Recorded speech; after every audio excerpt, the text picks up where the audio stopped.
Lanka since 1995. අයිබෝවන් අපේ insight වැඩසටන්ට සාදරෙන් පිළිගන්නවා. අද අපිත් එක්ක රැදී සිටිනවා එම්.ඒ. සුමන්තරන් ජනාධිපති නීතිඥයෙක්. එතුමා ඉලංගේ තමිල් රස කච්චි ප්‍රධාන දෙමළ පක්ෂයක් ඒකේ මහලේකම්. අයිබෝවන්. අයිබෝවන්. ඔබතුමා ගිය අවුරුද්දේ පාර්ලිමේන්තු මැතිවරණයේදී පෙරදුනා. දැන් කොහොමද ඔබතුමා හිතන්නේ? මොකද්ද කරන්නේ? දැන් මම අපේ පක්ෂයේ මහලේකම් වශයෙන් කටයුතු කරනවා. පාර්ලිමේන්තු මැතිවරණයේදී දැන් අපි අනුගමන කරන මේ ඉලෙක්ටෝරල් සිස්ටම් නිසා මම අපේ පක්ෂයේ දෙවනි ස්ථානයට ආවොත් ඇතුල් වෙන්න බැරි වුණා. මොනවද අපිට ලැබුණේ ආසන එකයි. එනමුත් ඒ වෙලාවේ ඒක පරදිමක් වගේ පෙනුනොත් දැන් බලන්න විට දැන් අවුරුද්දක් මේ පාර්ලිමේන්තුව කටයුතු කරනවානේ. බලන විට මේක හොඳ දෙයක් කියලා තමයි මම හිතන්නේ. මේ වගේ පාර්ලිමේන්තුවට මං ගිහිල්ලා මොනවද කරන්න පුළුවන්ද කියලා මට සැකයක් තියෙනවා. ඒකට හේතුව මං හිතන්නේ ආණ්ඩු පක්ෂයේ ආපු උගාදෙනා පළමු වතාවටත් ඇවිල්ලා ඉන්නවා. රනිල් වික්‍රමසිංහ මහතා කියපු වගේ එල්බෝඩ් ගවර්න්මන්ට් එකක්. ඒ වගේම පක්ෂේනුත් වෙන් අය ඇවිල්ලා ඉන්නවා ව්‍යාපාරයේ ඉඳලා විශේෂයෙන්ම. ඉතින් එහෙ හරි ආකාරයට පාර්ලිමේන්තුව යනවා කියලා මට හිතන්න බෑ. ඒ නිසාමයි මම කල්පනා කරන්නේ හොඳ දෙයක් තමයි මම මේ සැරේ පාර්ලිමේන්තුවට ගියේ නැත්තේ කියලා. දමිළ ජනතාව ඔබතුමා දකින්නේ මධ්‍යස්ථ නායකයෙක් ඇටියට. නමුත් මධ්‍යස්ථ නායකයෙකුට ඇත්තටම ජනතා අතර ගිහිල්ලා දිනන්න අමාරු කියලා මතයක් තියෙනවා. මේ කොහොමද දකින්නේ? මම ඒක මම පිළිගන්නේ නැහැ. මොනවද දැන් මධ්‍යස්ථ වශයෙන් තමයි කෙනෙක් ඉන්න ඕනේ.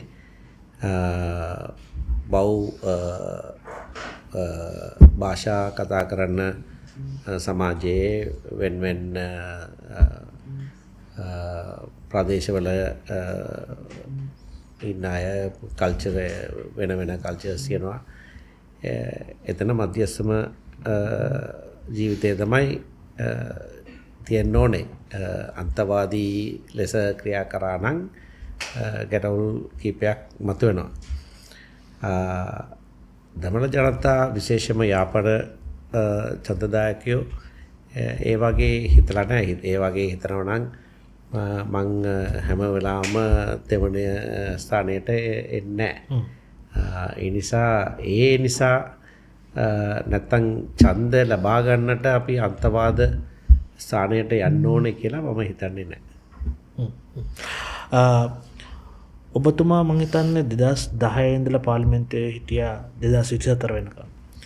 ඒ වකවානුව තුළ ඔබතුමා හැම වෙලින්ම පෙනී සිටියා මේ 13 වෙනි ආණ්ඩුක්‍රම ව්‍යවස්ථාවේ 13 වෙනි සංශෝධනය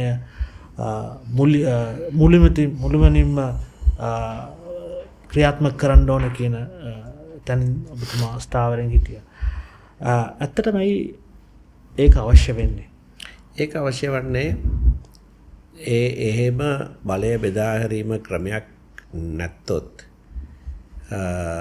රටේ බහුතර ජනතා හිතන්න දේ තමයි ඇති වෙනවා. ඒක සුළුතර ජනතාවට හානි වෙන්නත් පුළුවන්. ඒකට බැලන්ස් කරන්නට තමයි අපි බලය බෙදා හැරීම ක්‍රමය කියන්නේ. ඒක වෙනමෙන් ප්‍රදේශවලට ඒ බලය දුන්නම රට පුරාම සුළුතරය වශයෙන් හිටියොත් සමහර පළාතේ ඒ ජනතාවම බෞද්ධ ජනතාව වෙන්න පුළුවන්. ධාතුන්වැනි සංශෝධනයේ මුළුම ක්‍රියාත්මක කරන්න ඕනේ කියලා අපි කියන්නේ ඒකත් මේ ජනවාරික ප්‍රශ්නයට විසඳීමක් කියලා අපි පිළිගන්නේ නැහැ.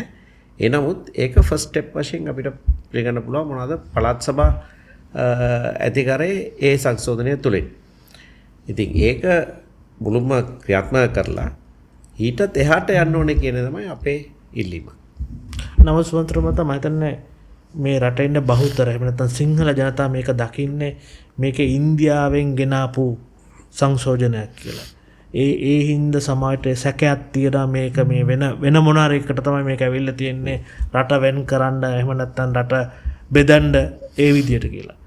ඒ ගැන මොකක්ද හිතන්නේ? ඉන්දියා කොයි ආකාරයකටත් රට බෙදන්නට ඉඩ දෙන්නේ නැහැ. අපේ රටේ ජීවත් වන සිංහල ජනතා එකක් දැනගන්න ඕනේ. එහෙම ඉන්දියා කරා නම් ඉන්දියාවේ ඉන්න ස්ටේට්ස් ඔක්කොම බෙදා වෙන රටවලට යන්න ඉඩ තියෙනවා. ඒ නිසා කවදාවත් ඒකට ඉන්දියාවම ඉඩ දෙන්නේ නැහැ. අනිත් එක ඉන්දියාවේ තියෙන බලය බෙදා ගන්න ක්‍රමයක් ස්ටේට්ස් තියෙනවා. ඒකට බලය දීලා තියෙනවා. ඉතින් ඒකටත් එහාට යන්නට ඉන්දියා ඉඩ දෙන්නේ නැහැ. එහෙ තියෙන ක්‍රමයවත් මෙහෙ තිබුණා නම් ඉන්දියා එක රට වශයෙන් තාම ඉන්න ඕනේ. ඉන්දියා කොටසට කැඩලා ගියලා නැහනේ. ඒ නිසා ඒ උදාහරණය බලලා අපි අපේ සැකය නැති කර ගන්න ඕනේ මේ ධාතුන් වෙනි සංශෝධනය නැත්නම් පළාත් සභාව නිසාම රට බෙදනවා කියන සැකය. මේ පාර යාපනයේ ජනතාව පාර්ලිමේන්තුවේ අවල් තියෙන නායකයන් දිහා බලනකොට ඒගොල්ලෝ ගහගන්න විදිය අර දිස්ත්‍රික් ඩෙවලොප්මන්ට් DDC එකේ ගහගත්ත විදිය තව එක මන්ත්‍රීයෙක් හැම අනිතට කතා කරන විදිය පාර්ලිමේන්තුවේ කතා කරන බලනකොට ඔබතුමා හිතනවාද ඇත්තටම මේ යාපනයේ ජනතාව හරි නායකයන් යවලා තියෙන කියලා පාර්ලිමේන්තුවට? ඒක මට කියන්න අමාරු මොනවාද මම තේරීම්පත් නැති නිසාම මම එහෙම කියනවා කියලා කවුරුත් හිතන්න පුළුවන්. එහෙම නෙවෙයි. මම හිතන්නේ ජනතා ඒ තීරණය ගත්තා. ජනතාවම එන අවස්ථාවේදී වෙන තීරණය ගන්න අවස්ථාවක් තියෙනවා. අපි ගිය සැරේ මේ අපි අතින් වරදක් සිදු වුණා. ඒක දැන් හරි ගස් කරන්න ඕනේ කියලා ජනතා හිතන්නත් පුළුවන්. ඔබතුමා මානව හිමිකම් ගැන යුද්ධ සමයේදී වෙච්ච මානව අයිතිවාසිකම් පිළිබඳ නැත්නම් මානව හිමිකම් කඩවීම පිළිබඳ ඔබතුමා දිගටම පෙනී සිටිනවා. දැනට UN එකේ අපේ රෙසොලූෂන් එකක් තියෙනවා. අපි ඒගොල්ලෝ අපිව විමර්ශනය කරමින් ඉන්නවා මොකක්ද උනේ කියලා. ඊට අමතරව අනිත් රටවල් බලන මේ කොහොමද ඒ කියන්නේ මොකක්ද උනේ කියලා ඒ වගේ විමර්ශනයක් කරන ඒගොල්ලෝ. ඔබතුමා ඒ ගැන මතන යුද්ධ ඉවරච්ච දවසේ ඉඳලා පෙනී සිටිනවා. ඇත්තටම කලකිරින්නේ නැද්ද දැන් අවුරුදු 16ක් 16ක් විතර වෙලා තියෙනවා.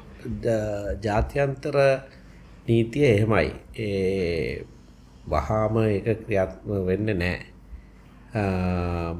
ටිකක් තමයි ඒක යන්නේ. දැන් කම්පුචියා අපි ගත්තා නම් අවුරුදු 30කට පස්සේ තමයි එතන මේ කමිෂනුත් පත් කරේ. ඒ නිසා අපි කල් යනවා තමයි. එනමුත් මේකට නිසි ලෙස විසඳීමක් එන දැක් ඒක අපි දිගටම ගෙනියනවා තමයි. දෙමළ මිනිස්සුන්ගේ ආකල්පය මොකක්ද? ඒගොල්ලොට කලකිරලා නැද්ද? කලකිරලා තමයි ඉන්නේ. ඒ නිසාමයි අපිටත් එරෙහිව කතා කරනවා. මෙතන කල් මොනවද කරනවා ඔයගොල්ලන් මේ අපිට තාම යුක්තිය ක්‍රියාත්මක වෙලා නැහැ. ඉතින් අපිට පුළුවන් දේ තමයි අපිත් කරන්න පුළුවන්. සුමන්දර මහතා දැන් ඩයස්පොරා දෙමළ ඩයස්පොරා මම හිතන්නේ කෝටි ගණන් ඉන්නවා රටින් පිට. දැන් මේගොල්ලෝ ඇත්තටම මේගොල්ලගේ ආර්ථික තත්ත්වය හොඳ මට්ටමින් පැවතිනවා.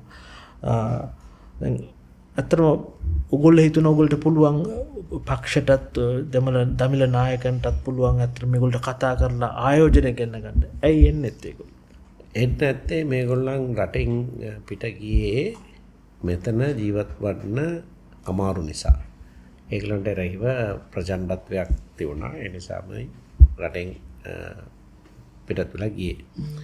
දැන් නැවත ඇවිල්ලා ඒගොල්ලන්ගේ සල්ලි ගෙනල්ලා බාර දෙන්නට ඒගොල්ලන් කැමති නැහැ. එනමුත් බලය බෙදා හැරීම ක්‍රමය හරියාකාරයට තිබුණොත් උතුරු නැගෙනහිර පළාතේ පාලනය කරන අය අතට ඒක දෙන්න පුළුවන් නම් ඒගොල්ලන් කැමති වෙයි ඇවිල්ලා ඒ ආයෝජනය කරන්න. අපි ඒ නිසාම අපි රජයෙන් ඉල්ලනවා හරියාකාරයට බලය බෙදා හැරීම ක්‍රමය ඇති කරන්න. අපිට නවල ඩයස්පොරා වෙනුවෙනුත් ආයෝජනයට සල්ලි ගෙන්න ගන්න පුළුවන්.